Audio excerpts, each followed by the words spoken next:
Your boy's back, folks. I just wanted to start this video off with a little bit of an apology really, because I'm sure some of you are well aware it's been just over a month since I last posted a video. Some of you'll know why if you watched the last video that I did at High Hayes with my dad. I actually went in for an operation, and to be honest with you, I made it out like it was something a little bit minor, but I probably understated it a little bit. And the problem was, and the reason that my recovery time's been quite a bit longer than expected, is my stitches were taking ages to heal. My wound just wouldn't seal up at all. Now, that's probably a little bit too much information, so I'm sorry if you're squeamish out there, but that's the reason I haven't posted a video.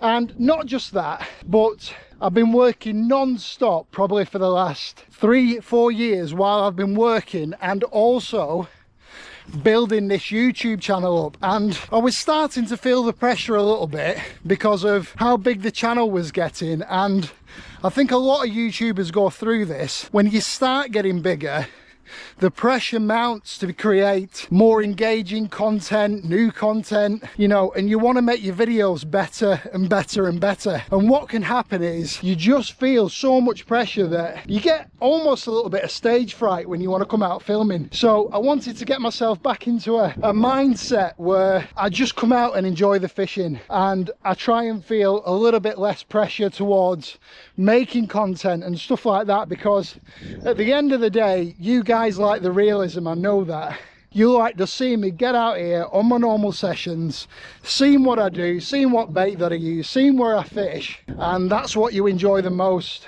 And there's a fine line between spending too much time making the videos really professional, and if you want to watch professional videos, folks, there's loads of YouTubers out there that will only post like every month, and they'll really spend time getting loads of camera angles, loads of shots and stuff like that, and they'll make the videos amazing. But I wanted my videos from the start to be more down to earth, and that's what I need to remember, that they might not be the most professional videos in the world, but they're real, and they're always real life situations. I'll show you the good and the bad. So that's what I've been trying to get myself back into the mindset of feeling. Now, I've come down here to Gingham Fishery today because I thought, what better way to get the channel back up and running again than with a little bit of method feeder fishing, which is what we love and what we enjoy watching the best, based on what you guys tell me. So I've come down here, the wind's blowing into me down here at the bottom. I am going to be fishing with my dad today because he's not been out fishing in weeks, because he won't go out fishing without me.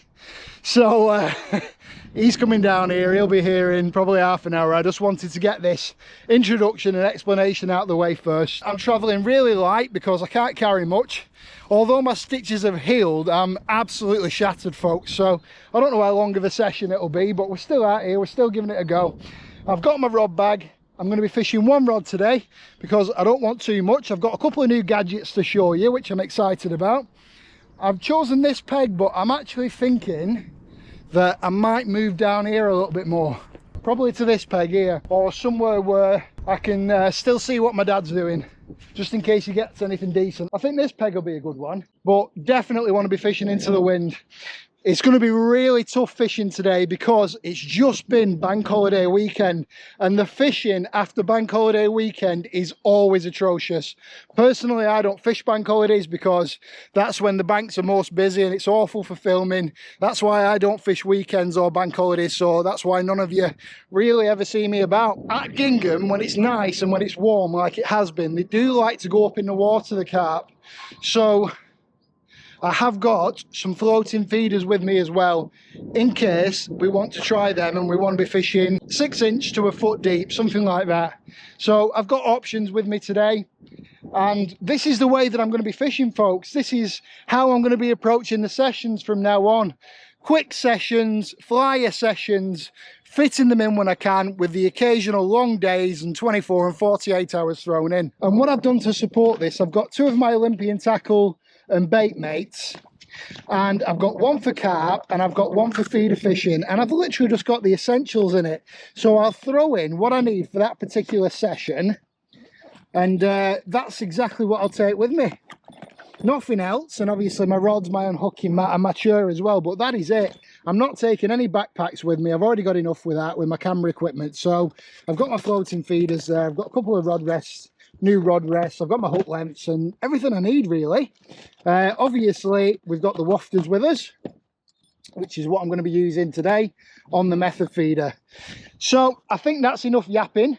I'm going to move my stuff down, I'm going to get myself set up, I'm going to get the bow strung, I'm going to get the rods together, and let's get into it. Let's get some fish on the bank, because it has been too long. It has been killing me watching everybody on my community group on Facebook absolutely bagging up, and I've not been able to get out. Absolutely horrible. It's the worst feeling in the world not being able to get out, but we're here now and we're going to enjoy it today.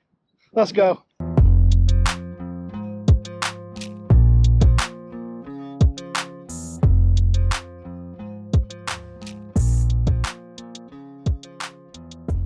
Holy shit, folks, that just absolutely scared the living daylights out of me.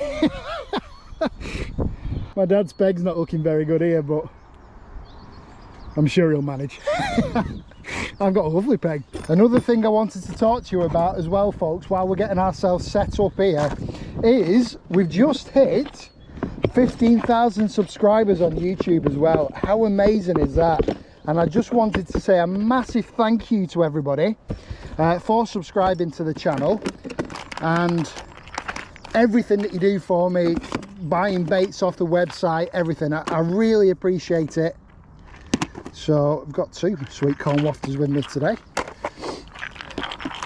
So I'm definitely going to be going with the sweet corn today, because people have been absolutely bagging up on those. I've also got some bubblegum to try.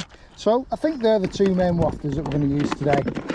I've got some bigger pellets and I've got some smaller pellets, but I think we're going to start off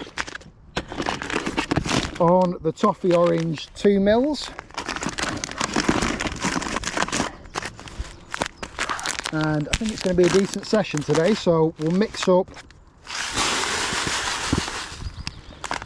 pretty much the full bag. Let's do the full bag, and my dad can always use them as well. So when you're mixing these in the water bucket slash pellet wetter, you just want to cover the pellets with water.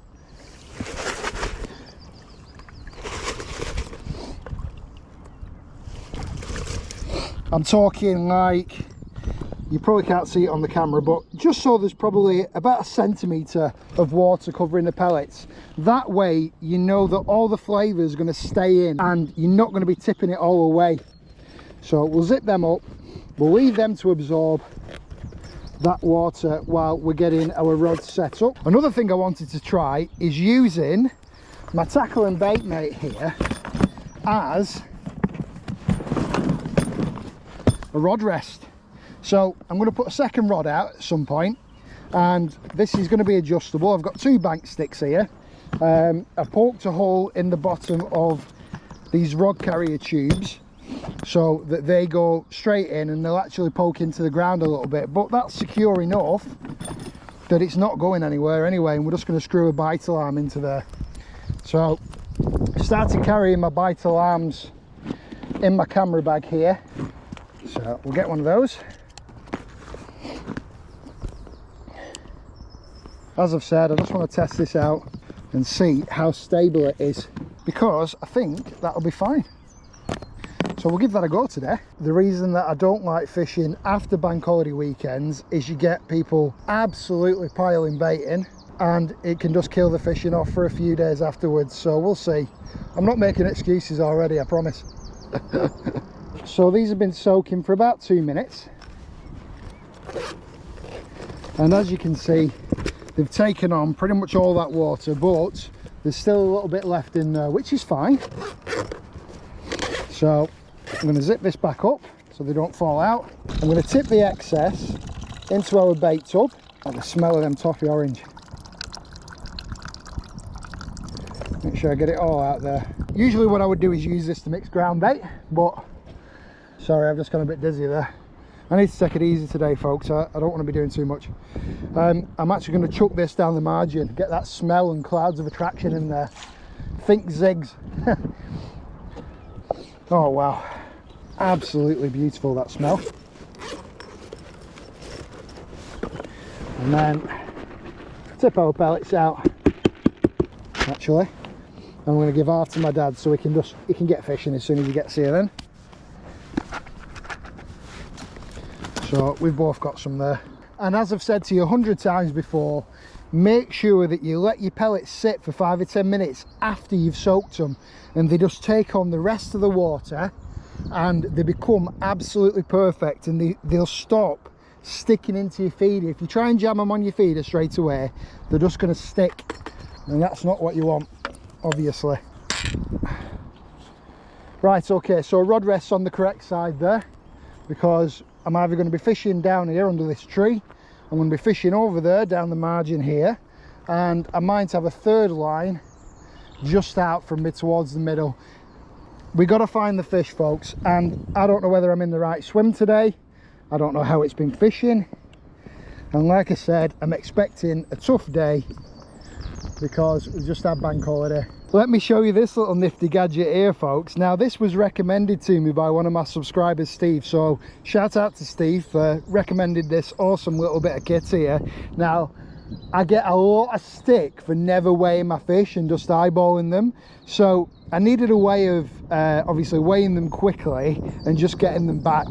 That's the main aim. So we've got some net scales, and these are by a tackle company called Right Tackle, and I'm pretty sure they just make this, but I'm not sure, I've not been on the website. Got these on Amazon, and you basically attach your net, and these are already calibrated to a net, so all you need to do is literally net your fish, turn this upside down like that, and then the weight of the fish, let's get it in the light, the weight of the fish pulls this down, and it gives you a quick reading on how heavy the fish is in pounds. So hopefully we get a fish today to try that out.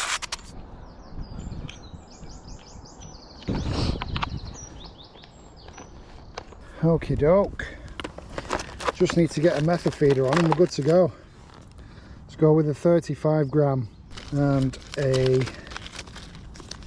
staggered feeder insert. I'm tying that on with a figure of 8 loop knot. I find it's the best knot for tying bolt beads on with, because it puts the least pressure on the knot. And there we go, folks, it's the method feeder on. Hook lengths, I'm going to go with a size 12 Olympian Tackle Battle feeder hook.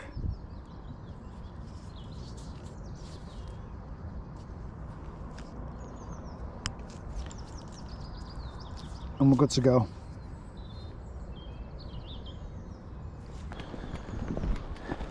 Yeah, Pops, I mixed up some pellets. Just trying to get the right adjustment on my feeder rod here, so I'm close to the water's surface. Oh, bollocks.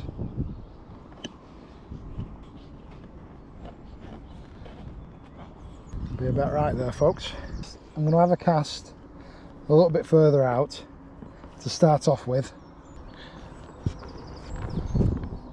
and in an hour or so, when I think there might have been a fish moved into the margin, I'll try the margin. It's alright, I'll use this. You use yours. Sure. Morning. How do you, sir? You alright? I just want to say hello, that's all. Hey, nice to actually meet you. One of my subscribers there. I don't mind that at all, folks. If you want to come over and have a chat, there's nothing wrong with that. You guys are more important than the videos.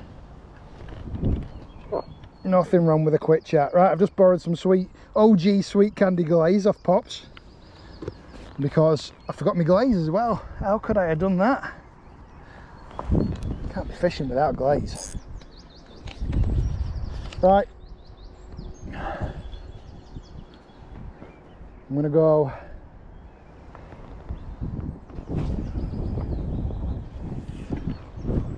out towards the middle.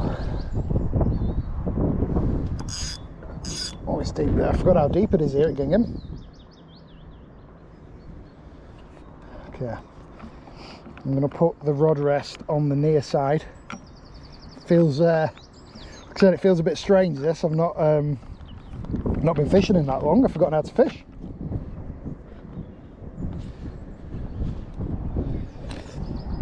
There we go. It's a lovely setup that, folks. Tighten up to the feeder there. Like I said, really looking forward to fishing tip rod today. Let's back the drag off a touch. And we're fishing! Finally! I'm not going to be filming all my dad's catches today because it's just too far away for me to keep bringing the rods in. And a nice mirror.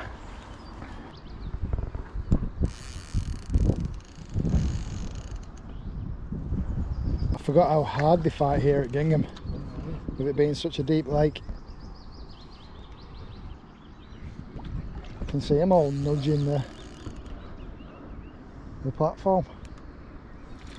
Lovely carp to start off with.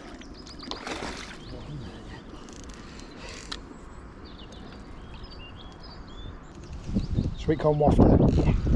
Sweet corn wafter.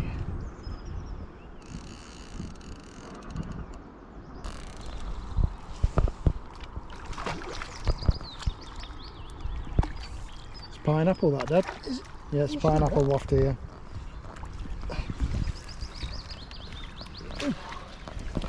Nice fish.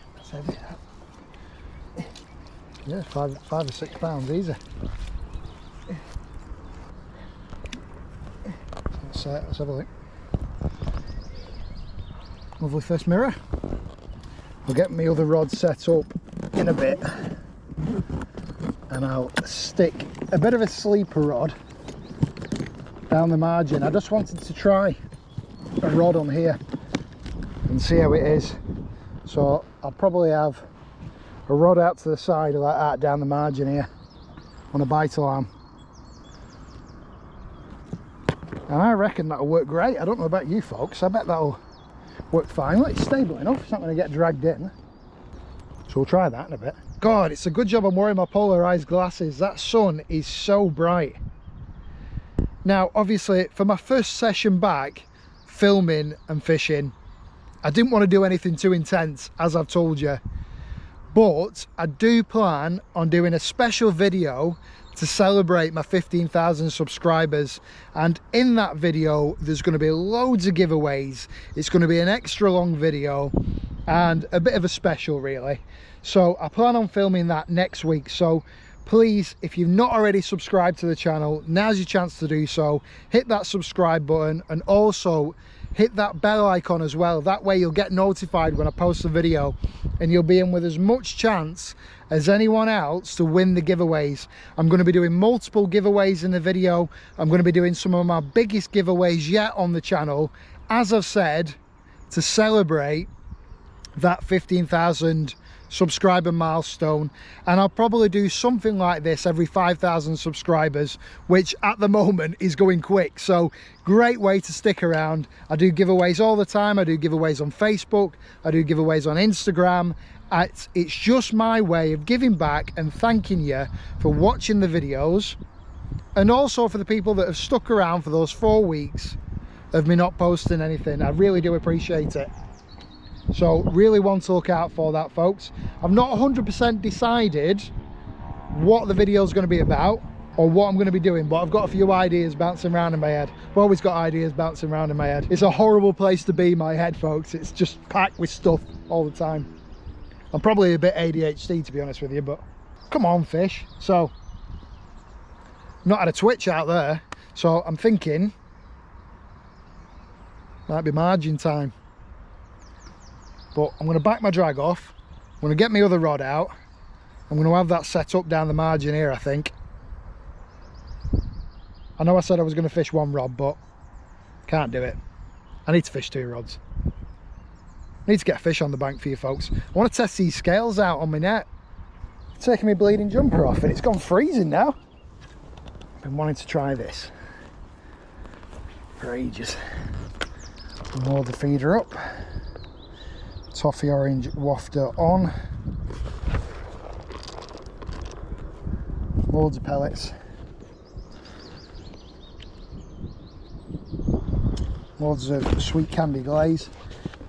And my glaze, folks, it doesn't just smell sweet, it tastes sweet as well, which is obviously why the carp love it.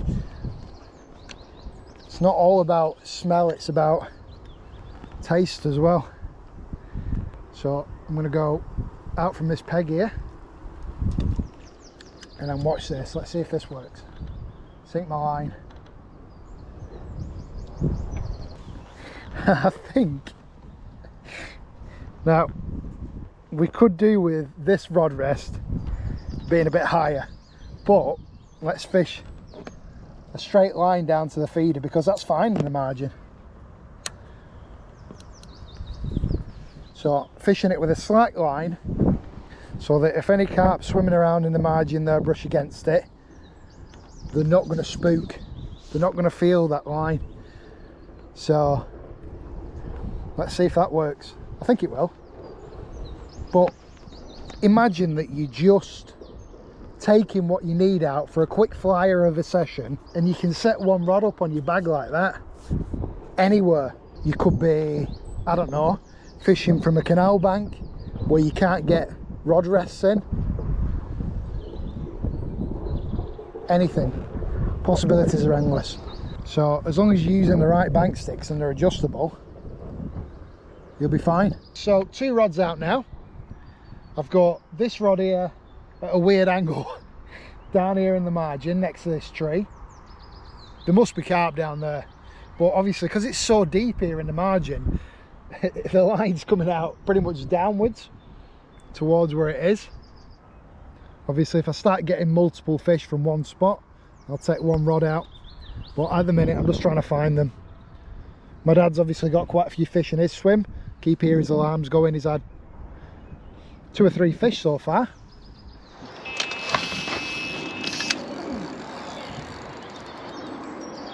Knew that was going to go off.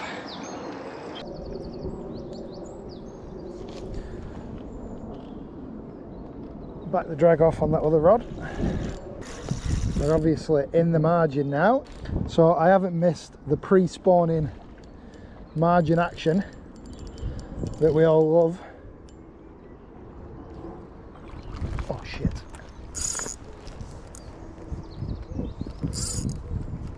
Double hookup, folks, double hookup. This is the WestysAngling action that you're liking it. Right,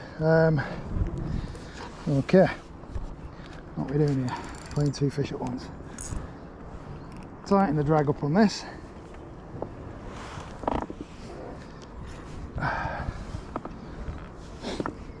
Just gotta take it easy in this situation, don't panic. Right, so this one's a smaller fish, so let's get this one hooked. The other one's fine down there in the margin.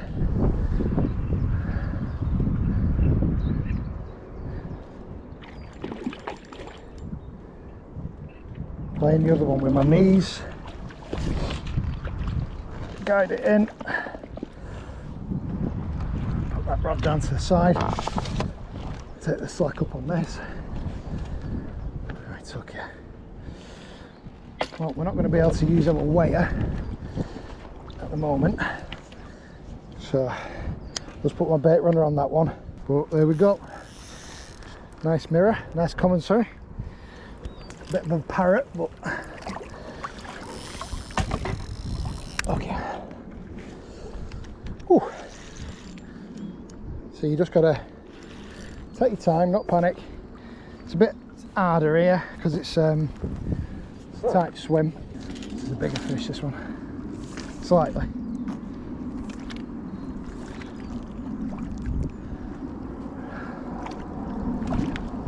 Hey! That's a good fish. You can see that my Olympian tackle battle feeder hooks are fit for purpose, still razor sharp, after this chunk. Tell you what folks, that feels good after a break.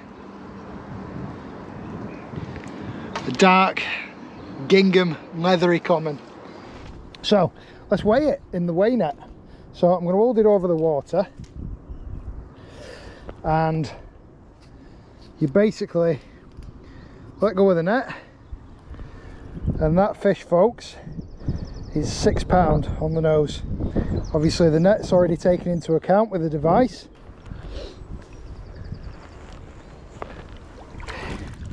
It's a good job I backed my drag off on that other one, isn't it? You've got to make these little decisions. But double hookup. First thing, the left hand rod was on the Olympian garlic wafter in yellow, and the sweet corn wafter down here under the tree, and both picked up carp. Happy days. Right, so a couple of successes there. This was really successful. That held the rod secure whilst we were having the run. Let's get them back out. Let's get some more fish on the bank. A lot of you ask me how often should you change the wafter. Don't bother, keep it on. A lot of these sponsored matchmen will tell you that you need to change it every fish, but let me tell you folks, it's not true that.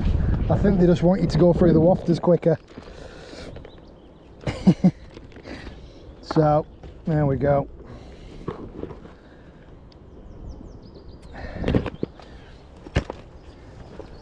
If there's enough flavour in the wafter, you should get hours and hours of leakage.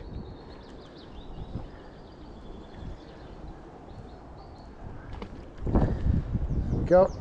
I'm hoping I got that take on camera as well. People always ask me if I can film more takes, but it's literally just lucky if I manage to be filming at that time. Obviously, you can't really have the cameras rolling constantly. It just doesn't work like that.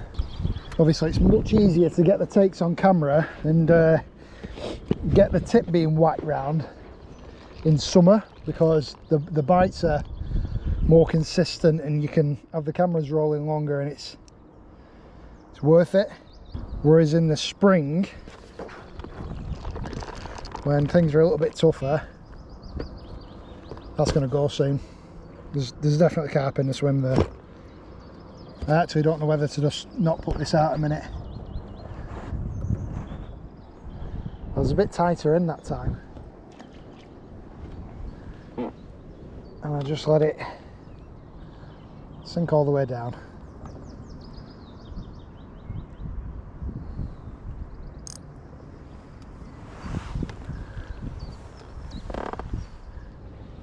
And it's probably best part of 6 foot down there, literally just out. So you've got to be careful here at Gingham. It's very, very deep just off the peg, so you won't want to be falling in or dropping anything in.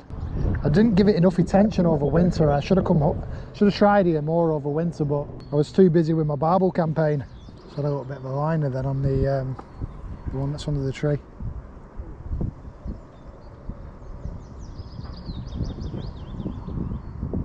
Two gentle nudges, unless bream have moved in. Well folks, it's gone really quiet. My dad's rods have gone quiet. I keep getting liners down this left hand margin, so I've come a little bit closer towards myself, because obviously there's fish moving about between where my line's going in the water and where the feeder is, and they're catching it. So I've come a little bit closer, and I'll work back until we're on the fish. So there's still fish down there in the swim, so I'm confident we'll get a run on there at some point. The one under the tree, I thought it'd be really consistent, but it's not been. Look, I knew it'd be tough today. We've just had bank holiday weekend. People have been absolutely filling it in with bait. It gets really busy, Gingham. So I'm glad that we've saved the blank more than anything. But I'm hoping for a good few more before the end of the day. Now it is bright as well, so it could be that the fish have moved up in the water. Got everything with me to put a floating feeder on and fish 6 inches deep or a foot deep. It's going to be a massive struggle fishing a floating feeder today because of this. The wind is absolutely surging in. So we're just not going to be able to fish a floating feeder effectively. It needs to be the right conditions. It needs to be still calm. The fish need to be actively moving about, not just sat up in the water basking. So it's a superb method, but the conditions need to be right for it to work effectively. And also doesn't work in every fishery as well.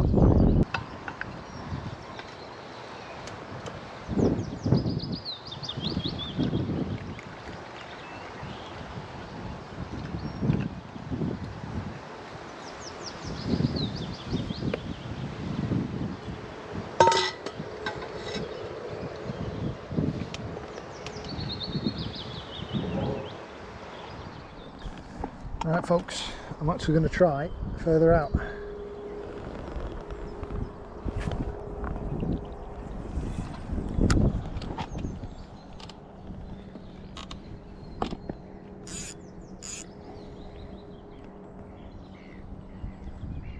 Give it a rest under that tree. Just missed a bleeding cracking bite down the edge.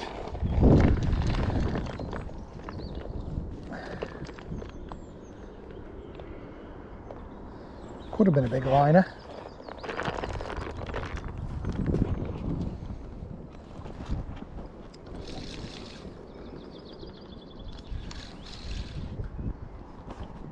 Into a bream, folks. By the feels of it.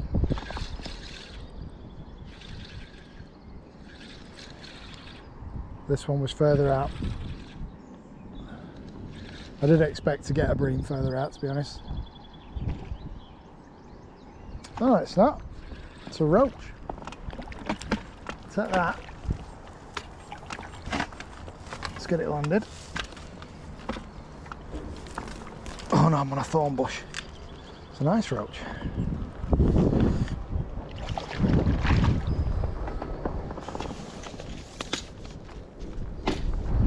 Oh, crack of this, folks.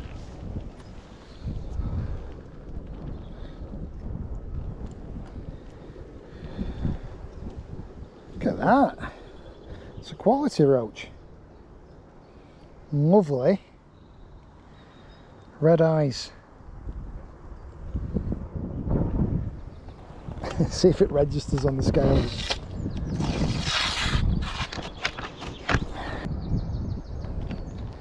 That's probably about half a pound. Good quality roach that, folks. Fish on, folks, again towards the middle. It's probably another roach. Got it in a similar spot. It's a tiny little skimmer. Look at the size of the waft that it's taken.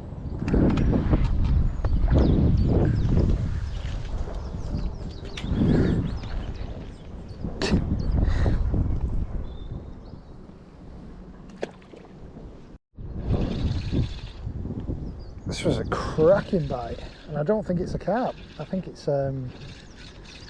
another decent roach. Doing too much banging about to be a bream. Absolutely ripped the tip round. Yep, another decent roach.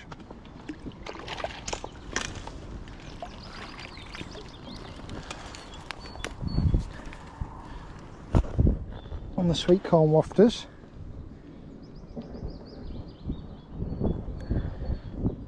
Look at these. These are quality roach.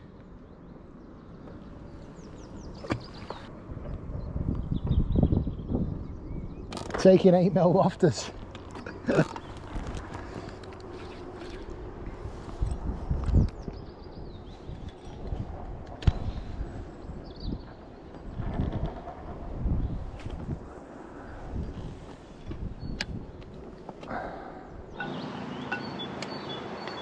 I've had 3 or 4 of them nice roach on the bounce now, towards the middle. So I'm obviously into a shoal of them.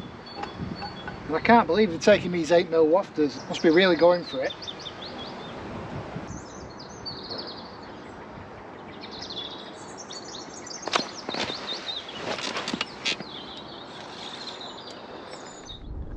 And then down the margin, I think It's actually another roach.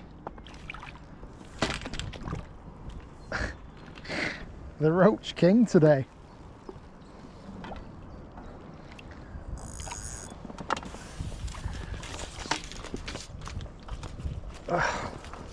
What a cracker though. Look at this beast. Hook's come out of the net. Look at the belly on that. Yeah, I really don't mind catching them. Absolute quality roach. I actually tried to do a session last week and I got all my stuff together to do a light lure session on a small river for trout. And I got there and the river was about 2 inches deep. There was just no water in the river at all, so I just ended up having a nice walk and I had a look for some bullheads under rocks and stuff. Never goes to plan, does it? Such is life. Another roach on the foam mills and sweet corn wafter. This is not having the desired effect, folks. Got some carp. Look at that, it's absolutely engulfed that corn wafter. I've just come for a little bit of a walk around this side, folks, and I've found the carp. Look at them all, sat up in the water.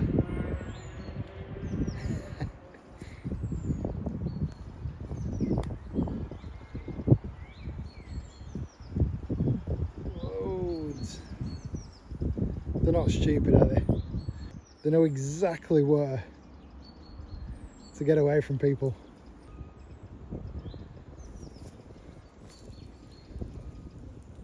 Look at these chunks.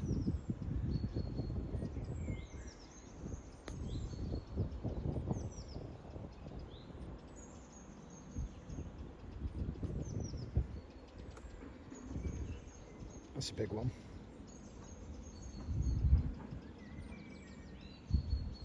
I'd say that's probably one of the biggest.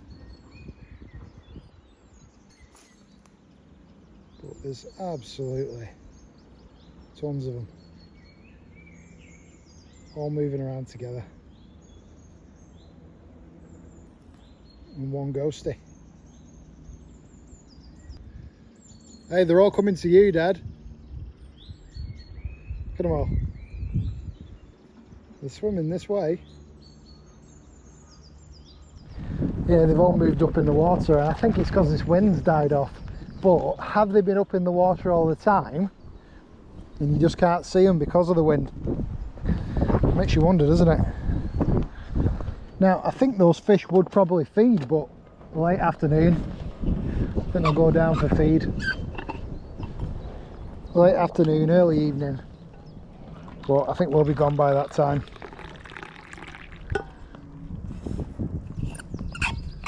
Right, I think as a bit of fun, I'm going to have a bash on a floating feeder for the last couple of hours. See if we can get a carp on it. I don't think we will. I don't think it's the right conditions, but I'm going to set the other specimen rod that I've got up with the floating feeder, and I'll show you it very briefly. Obviously I've gone through a lot of setup and stuff today, so I don't want to bore everybody too much, but right folks, so very briefly my setup for the floating feeder. I'll just put the hook length on. This is just a normal 4-inch method feeder hook length, the exact same hook length that we've been using on the method feeder today. We've got a bolt bead, which obviously allows you to quick change hook lengths. Then we've got a float stop, which allows you to adjust the depth of the hook length. Then we've got our floating feeder, and then another float stop just to stop this floating feeder sliding up and down the line.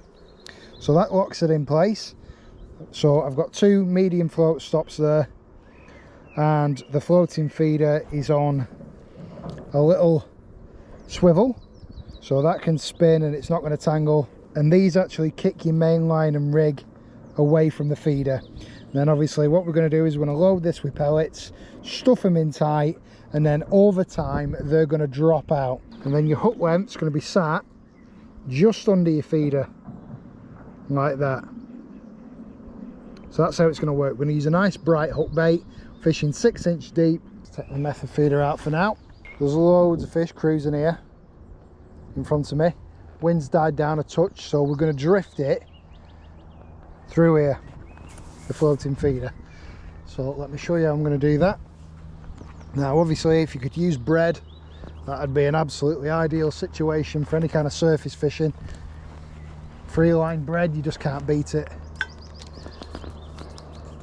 But most fisheries have banned bread now. They're also banning fishing on the top, so this is the next best thing. Let's stuff this full of pellets. This is a small sized.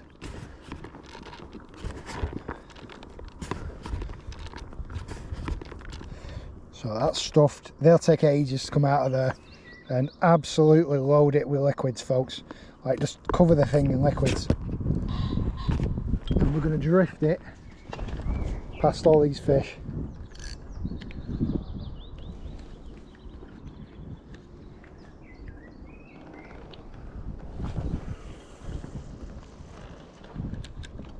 Sink the line.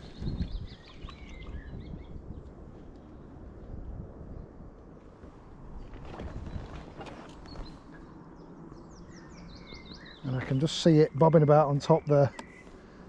And it's pretty much a self-hooking method, but you have got to work at it. And you'll find that when they're really active, they're actually attacking. They start attacking the feeder, trying to get the pellets out of it. And it creates a bit of a frenzy. And then they take the hook bait more aggressively.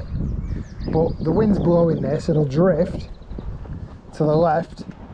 And usually what will happen is there'll be a big explosion on the surface and the fish will be hooked.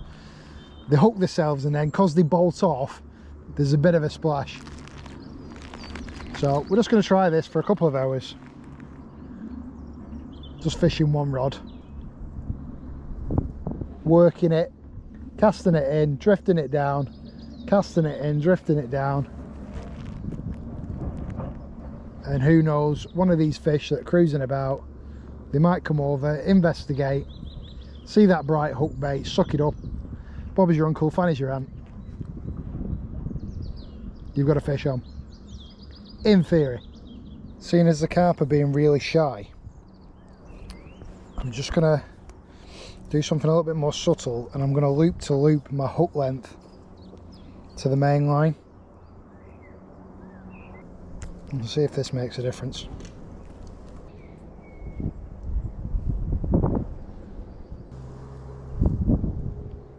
It's a little bit more subtle, wouldn't you say?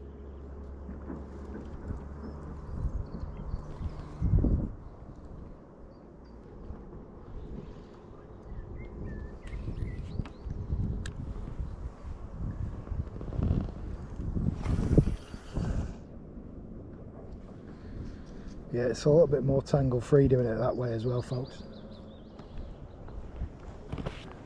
Fill her up with glaze.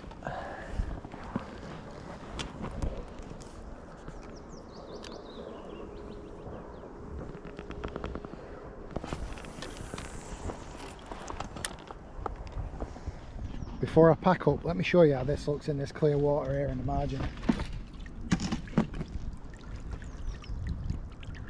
So,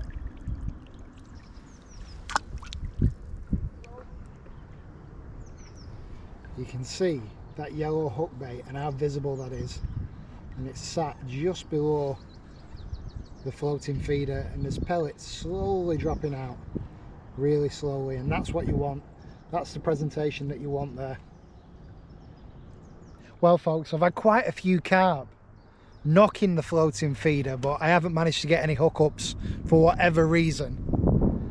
I just don't think they're hitting it as aggressively as they normally do at the right time of year, and obviously there's quite a big ripple on, which keeps pushing the feeder, so I'm not able to get them consistently competing in one spot. The fella on the back edge over there, he's fishing the surface controller and dog biscuits, he's managed a couple off top, so they are feeding on top, just not actively.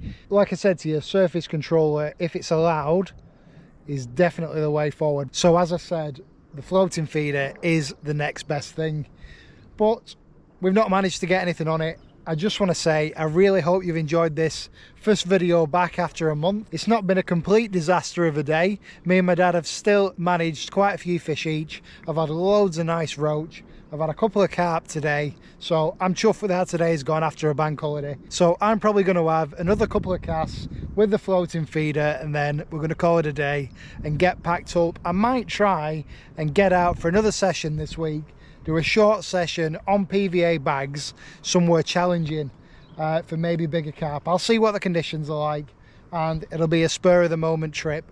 I'm going to do more stuff like that this year, short sessions, quick sessions, just to see if I can nab a couple of better fish.